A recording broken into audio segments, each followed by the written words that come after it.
ಹಾಸನ ಜಿಲ್ಲಾ ಕಾರಾಗೃಹ ಏನಿದೆ, ಕೇಂದ್ರ ಕಾರಾಗೃಹ ಅದ್ರ ಇವತ್ತು ಗಾಂಜಾ ಮತ್ತೆ ಮಾದಕ ವಸ್ತುಗಳ ವಿಚಾರವಾಗಿ ಆಟೋ ಮೆಕ್ಯಾನಿಕ್ ಮೇಲೆ ಪುಡಿ ರೌಡಿಗಳು ಹಲ್ಲೆಗೆ ಯತ್ನಿಸಿರ್ತಕ್ಕಂಥ ಘಟನೆ ನಡೆದಿದ್ದು, ಮಾಹಿತಿ ತಿಳಿದು ಪೊಲೀಸರು ಸ್ಥಳಕ್ಕೆ ಆಗಮಿಸ್ತಾ ಇದ್ದಂತೆ ಆರೋಪಿಗಳು ಪರಾರಿಯಾಗಿದ್ದಾರೆ.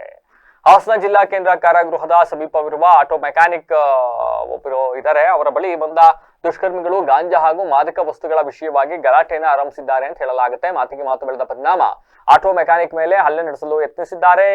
ಅಂಡ್ ಈ ಏಕಾಏಕಿ ನಡೆದ ಘಟನೆಯಿಂದ ಸ್ಥಳದಲ್ಲಿ ಕೆಲಕಾಲ ಉದ್ವಿಗ್ನ ವಾತಾವರಣ ನಿರ್ಮಾಣವಾಯಿತು. ಸ್ಥಳೀಯರು ಕೂಡಲೇ ವಿಷಯವನ್ನ ಪೊಲೀಸರಿಗೆ ಮುಟ್ಟಿಸಿದ್ದಾರೆ. ಮಾಹಿತಿ ತಿಳಿತಾ ಇದ್ದಂತೆ ಸ್ಥಳಕ್ಕೆ ಬಂದ ಪೊಲೀಸರನ್ನ ಕಂಡು ಆರೋಪಿಗಳು ಸ್ಥಳದಿಂದ ಪರಾರಿಯಾಗಿದ್ದಾರೆ. ಇನ್ನು ಈ ಘಟನೆಯ ಕುರಿತು ಪ್ರಕರಣ ದಾಖಲಿಸಿಕೊಂಡಿರ್ತಕ್ಕಂಥ ಪೊಲೀಸರು ಸ್ಥಳದಲ್ಲಿ ಮಾಹಿತಿಯನ್ನು ಸಂಗ್ರಹಿಸಿದ್ದಾರೆ.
ಪ್ರತಿ ಬ್ಯಾಗ್ ಎಲ್ಲೋ ಅಂಗಡಿ ಇಟ್ಟಿದ್ಯಾ?